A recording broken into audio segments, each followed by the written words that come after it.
कहां थे आप जब बुलंदशहर में आपकी ही पुलिस महिला की इज्जत लूट रही थी?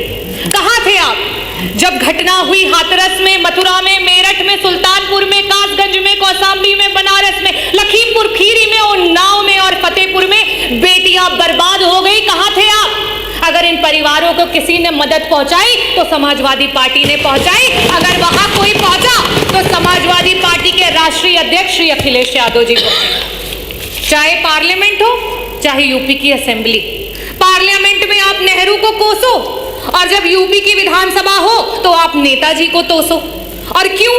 क्योंकि आपका तो यही धंधा है, क्योंकि आपका तो सारा काम मंदा है। ये बिल पे चर्चा तो बस एक बहाना था, महिला का नाम लेकर वोट पर निशाना था और आरक्षण का ढोंग पीटकर लागू नहीं कराना था। इस विशेष सत्र को जिस तरह बुलाया गया है वो एक बीजेपी का राजनीतिक षड्यंत्र ज़्यादा लगता है, ना कि महिला के अधिकारों की वास्तविक चिंता। क्योंकि अगर वास्तव में भारतीय जनता पार्टी को महिला के अधिकारों की चिंता होती तो 2023 सितंबर में पार्लियामेंट में सर्वसम्मति से पास हुआ बिल 2.5 साल बाद आधी रात में नोटिफिकेशन जारी नहीं किया जाता। भारतीय जनता पार्टी जिस तरीके से महिलाओं के साथ व्यवहार कर रही है वो किसी से छिपा नहीं, और आज यूपी की प्रत्येक नारी इस बात से परेशान है। मैं कुछ चंद बातों से अपनी बातों को शुरू करना चाहूँगी कि मैं यूपी की नारी हूँ, बेखौफ सताई जाती हूँ, राम राज्य का झांसा देके बलि चढ़ाई जाती हूँ, सिंदूर कोख और इज्जत नोच जिंदा लाश बनाई जाती हूँ, नकली आरक्षण का धोखा देके शतरंज नचाई जाती हूँ, मैं यूपी की नारी हूँ, हर रोज जलाई जाती हूँ। आज भारतीय जनता पार्टी की जो सरकार है, डबल इंजन की सरकार, और खास करके उत्तर प्रदेश की जो सरकार है, उसकी नकारात्मक सोच महिला को कहीं जिंदा जला रही है तो कहीं मार के जला रही है, कहीं घरेलू महिला को जला रही है तो कहीं कामकाजी महिला को जला रही है, और यहाँ तक कि भारतीय जनता पार्टी की खुद की महिला कार्यकर्ता हो, यहाँ तक कि महिला विधायक को भी जला रही है और उनको जलाने के बाद देखने तक नहीं जा रही। मैं पूरे सदन की तरफ से माननीय विधायक अनुपमा जायसवाल जी जल्दी स्वस्थ हों उसकी कामना करती हूँ, और ये भी कहना चाहती हूँ कि जिस भारतीय जनता पार्टी ने उत्तर प्रदेश के पूर्व मुख्यमंत्री जी की स्वर्गीय मां को भी अपनी गंदी राजनीति में खींचने से नहीं छोड़ा, वो सबसे पहले गए, क्योंकि वो असली महिला का सम्मान जानते हैं और समाजवादी पार्टी असली महिला का सम्मान जानती है। और उसके बाद भारतीय जनता पार्टी के 2 डिप्टी सीएम उनके बाद जाते हैं अपनी महिला विधायक को देखने के लिए, और यही है आपका नारी वंदन। मैं जो सरकार, भारतीय जनता पार्टी की सरकार महिला की सुरक्षा की बात करती है, महिला की सुरक्षा के नाम पर जीरो है, और जब बड़ी बड़ी बातें करनी होती हैं तो हीरो हैं। आज एनसीआरबी के आंकड़े जिस तरीके से दिखा रहे हैं, खास करके महिलाओं पे अत्याचार, महिलाओं को आए दिन किस तरीके से जलाया जा रहा है, मारा जा रहा है, सामूहिक दुष्कर्म किया जा रहा है, और आपकी सरकार जो है वो चुप है, संरक्षण दे रही है। कहां थे आप? कहां थे आप? अभी 1 हफ्ते पहले जो है विश्वकर्मा समाज की 16 साल की बच्ची के साथ सामूहिक बलात्कार हुआ, उसको जला दिया, उसको मार दिया गया। कहां थे आप जब लखनऊ में 13 साल की बच्ची जो है उसके साथ सामूहिक बलात्कार?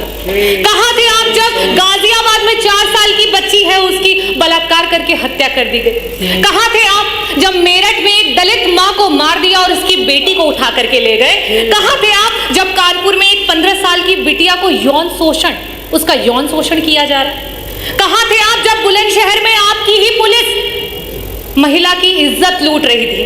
कहां थे आप जब घटना हुई हाथरस में, मथुरा में, मेरठ में, सुल्तानपुर में, कासगंज में, कौशाम्बी में, बनारस में, लखीमपुर खीरी में, उन्नाव में और फतेहपुर में बेटियां बर्बाद हो गई? कहां थे आप? अगर इन परिवारों को किसी ने मदद पहुंचाई तो समाजवादी पार्टी ने पहुंचाई, अगर वहां कोई पहुंचा तो समाजवादी पार्टी के राष्ट्रीय अध्यक्ष श्री अखिलेश यादव जी पहुंचे। चाहे पार्लियामेंट हो, चाहे यूपी की असेंबली, पार्लियामेंट में आप नेहरू को कोसो और जब यूपी की विधानसभा हो तो आप नेताजी को तोसो। और क्यों? क्योंकि आपका तो यही धंधा है, क्योंकि आपका तो सारा काम मंदा है। नेताजी ने उस सोच को आगे बढ़ाया कि पंचायत चुनाव में 33% का आरक्षण ला करके महिलाओं को पंचायत में ब्लॉक प्रमुख से लेकर के जिला पंचायत अध्यक्ष से लेकर के प्रधान से लेकर के बीडीसी की कुर्सियों पर बिठाया। लेकिन आप क्या कर रहे हो? वो 33% का आरक्षण पाकर के जो महिलाएं हमारी नेतृत्व कर रही थी उस चुनाव को ही टाल दिया, क्योंकि आपसे महिलाओं का नेतृत्व नहीं देखा जाता है। आप तो महिलाओं के नेतृत्व को दरकिनार करके सिर्फ नारी को नारा बना करके इस्तेमाल करना चाहते हो। ये भारतीय जनता पार्टी का असली चेहरा है। आप इस सदन में जो बैठी महिलाएं हैं, जो उधर बैठी हैं, जो इधर बैठी हैं, आप जब उन्हें एक समान नेत्रों से नहीं देख पा रहे हैं तो हम धरातल की क्या बात करें। 1 ट्रिलियन इकोनॉमी की बात करने वाली सरकार, और जब इसी सदन में सत्ता पक्ष और विपक्ष की महिलाओं को जिस समय त्वरित के विकास के कार्यों की निधि देने की बात होती है तो वहां पे आपके 5-5 करोड़ की धनराशियां जाती है और विपक्ष के जो विधायक हैं उनके बजट काट लिए जाते हैं। क्या ये उनके विधायक क्षेत्र विधानसभा के क्षेत्रों की आधी आबादी का अपमान नहीं है? क्या उनको विकास का अधिकार नहीं है? ये है आपका झूठा नारी वंदन और नारी अभिनंदन। और आप महिलाओं की बात करते हैं। आज रोडों पे आशाएं रो रही हैं, आज रोडों पे समूह की बहनें रो रही हैं, आज रोडों पे आंगनवाड़ी की महिलाएं रो रही हैं, आज हमारी रसोइयां रो रही हैं, आज हमारी पंचायत सहायक रो रही हैं। आज महिलाएं, जो युवा महिलाएं हैं, वो नौकरी का इंतजार करते करते रो रही हैं और आप महिला वंदन की बात करते हैं। मैं आपसे कहना चाहूंगी कि अगर आप महिलाओं को सच में आरक्षण देना चाहते हो तो आज की वर्तमान स्थिति में उत्तर प्रदेश की सदन में 403 सीटों पर आप 33 क्या 50% का आरक्षण लागू करो और पूरा समूचा विपक्ष आपके साथ खड़ा हो जाएगा। लेकिन आप तो षड्यंत्र करना चाहते हो, आप तो विधानसभाओं को तोड़ना मरोड़ना चाहते हो। आप 2011 के सेंसस से अभी के आरक्षण को लागू करना चाहते हो। आप नियम कानून से नहीं चलना चाहते हो, आप सिर्फ और सिर्फ नारी को इस्तेमाल करके नारा बना करके अपनी कुर्सी को हथियाना चाहते हो। मैं आखिरी में अधिष्ठाता महोदय सिर्फ यही कहना चाहूंगी कि ये बिल पे चर्चा तो बस एक बहाना था, महिला का नाम लेकर वोट पर निशाना था और आरक्षण का ढोंग पीट कर लागू नहीं कराना था। और हम समाजवादी पार्टी के लोग हमेशा से महिलाओं के हितैषी रहे हैं, महिलाओं को आगे बढ़ाने की बात करते हैं, महिलाओं की बराबरी की बात करते हैं। अगर एक दलित महिला और आदिवासी महिला को और अगड़ी महिला को अधिकार है तो एक ओबीसी समाज की महिला को भी अधिकार है, एक अल्पसंख्यक समाज की महिला को भी अधिकार है कि उच्च सदन में जाकर के बैठे।